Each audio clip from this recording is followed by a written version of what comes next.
We are inside a traditional storing house of information. All the memories of the world, all the records of our culture have been arranged in orderly fashion. As consumers of knowledge, we have the privilege of entering the past, selecting a portion which we may think useful. We remain anonymous in the face of this vast accumulation. Our consumption has a pleasing passivity to it. Of course, no storage mechanism is perfect.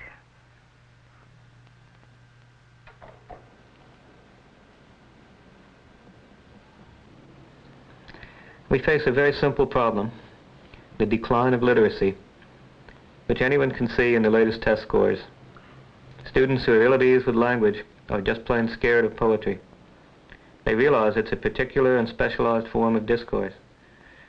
The irony is that it may be the best way to help them sharpen their skills, but you can't coerce them.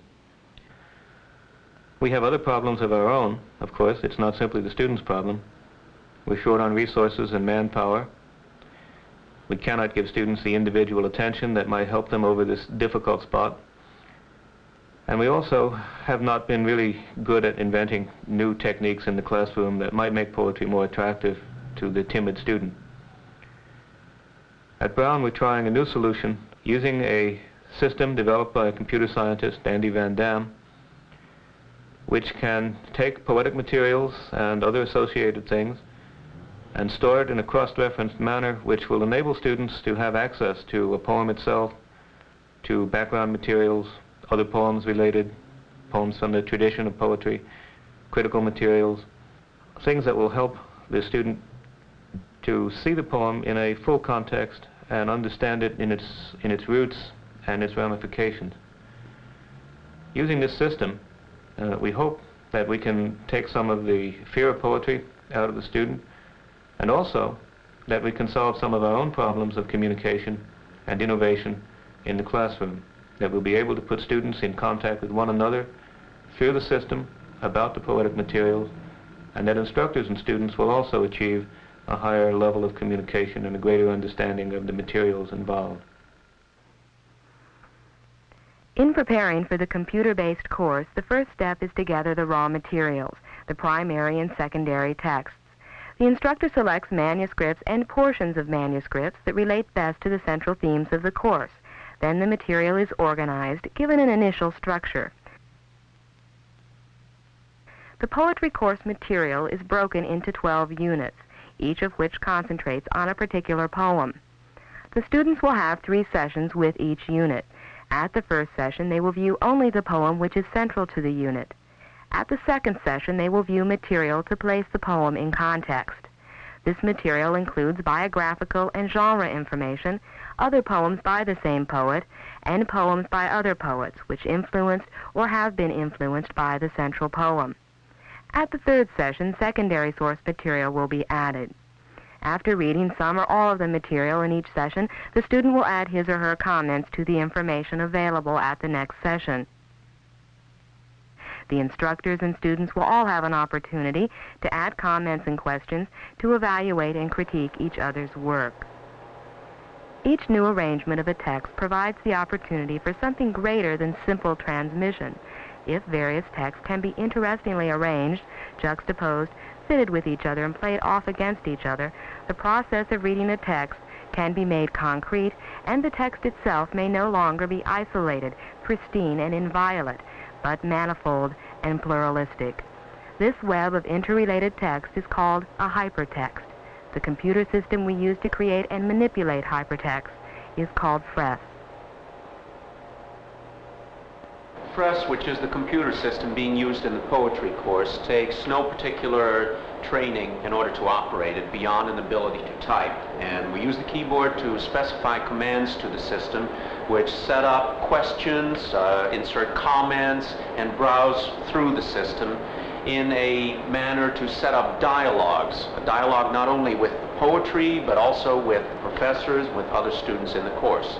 This dialogue feature can be used as little or as much as possible at the student's own behest, and he can use initials of himself or of other students to browse selectively through a particular set of comments or a particular set of questions And furthermore, what is really exciting is he can blaze a new trail by looking at themes or images in a set of poems and entering his thoughts into the hypertext for others. This kind of selective browsing and adding to the creative graffiti, you might call it, we hope to use to develop a different kind of community with professors and students working together to develop a true process of learning. Using the system is a straightforward procedure. The student identifies himself and types in the session name and the unit number, and then lets the computer subdivide the screen into up to 4 sections, which we call windows. The main poem then appears in one of the windows, and it is as if it were on a scroll. The reader can cause the computer to move the text in through the window. Now, when he comes to a spot in reading where there is a reference to secondary material, a special marker appears and a little teaser next to the marker which explains what would be seen if that option were taken. The instructor can control how many of those options actually appear on the screen, but the student has the choice of which to follow and which not. Now, it's a little bit like choosing a good Chinese meal. The student can stick to the tried and true, but we of course encourage him to be as adventurous as possible. In the same manner that he does browsing, he can also use the light pen and the keyboard to enter in a response or ask a question.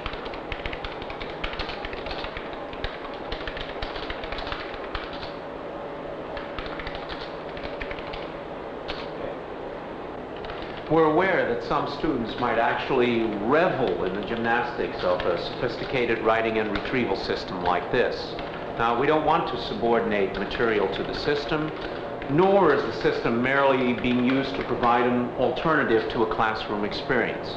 What we are striving for is to make a flexible system with lots of interesting material so that we may serve the needs of a genuinely contemporary student. Now notice that an equal burden falls to the system and to the student. The student cannot be passive. The system responds to the student, and after a while the technical machinations do disappear.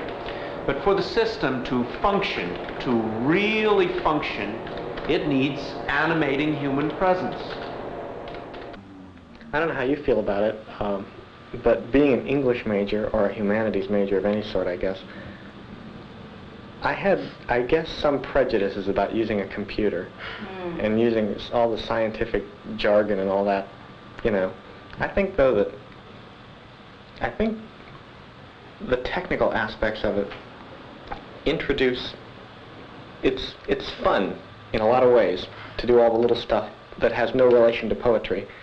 And I've also come to think, since I've completed the course, that there is something aesthetically pleasing about those little green lights on the screen, don't you think? We started out thinking of the hypertext system, the FRES system, as a way of organizing materials for the student that might be more efficient than a combination of textbooks and library reserve book rooms and all that kind of thing. We discovered, as we were using the system, that what we had here was a communications instrument of extraordinary richness and subtlety, something that changed the whole dynamic of the course. That was one of the questions I had about poetry. I didn't see how they could get a course that I thought was emotional and sensitive and combine it with a computer, which I thought was so cold. Yeah. You said something about that before when we talked about it in class, about how you read it out loud when you can. Yeah, I started doing that. Did you? Did you find it helpful? Yeah, a lot. It sounded pretty good. One of the things that we accomplished that I think is so rarely accomplished in poetry courses that it's almost an embarrassment was that we, I think in most cases, freed the students of fear of poetry. Their gains in confidence, which show in the way they wrote about poetry and the way they talked about poetry, were extraordinary. And this confidence is a direct result of all of that intercommunication. Well, there wouldn't be so much response to your response from the instructor kind of thing. Individual attention. Yeah. It kind of puts you in a position where you definitely have to sit down and say, now what do I think about this poem? Well, in another situation, you might be given the assignment to prepare it for class and be ready to discuss it, or write one paper, let's say, for the week on this thing. Here you really develop it and have to think it over and over again. I found that pretty helpful. I think one thing that really makes this course great is the fact that you don't have to go to the library and dig out all types of research materials and reference books and one thing and another. It's right there. Make you a little jump up from lunch and you're all set. Yeah. I like that. The amount of material in there is staggering. When you think about all the sessions that we've had and all the jumps that are in there, it's more than you could ever even think of using. And I don't know, it amazes me. We've been getting more work from students than they normally would perform in comparable courses, I think. And I doubt seriously if it's possible to get more work from students without faculty putting in more work to meet that, because the students have written so much. We have had to read so much and write so much in response to the students. If our comments on their responses had fallen short at any point, had been inadequate or seemed perfunctory, I doubt if the caliber of their responses would have continued to improve as it has over the course of the semester. The course, in that respect, demands a good deal of time. What we save on classroom time, we put back in response time on the system. I also find that I read much more quickly when I am using the hypertext, because I just know that I have to get through a certain amount of material in 2 hours, and I really force myself to concentrate on it and pace myself. Of course, given the kind of system we had, we know who used what and how much they used it and what kind of use they made of it. We also know what kind of comments all the instructors involved made in responding to the students. We just know much more about what happened than we ever know what happens in any ordinary course. And I have a feeling that if we knew what happens in some courses that weren't taught on this system, we would be appalled at the actual results of those courses. My whole attitude towards poetry has changed quite a bit.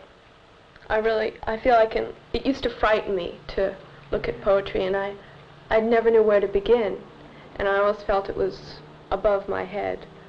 But now when I read poems, I have a general sort of a process about how to begin, and I think of the sessions and questions that were brought up, and I feel much more sure about it, and I really love it. I do too. We can expect to teach much better and to produce students who are better readers of poetry and feel more confident about poetry. I think that's a sufficient justification for what we've done.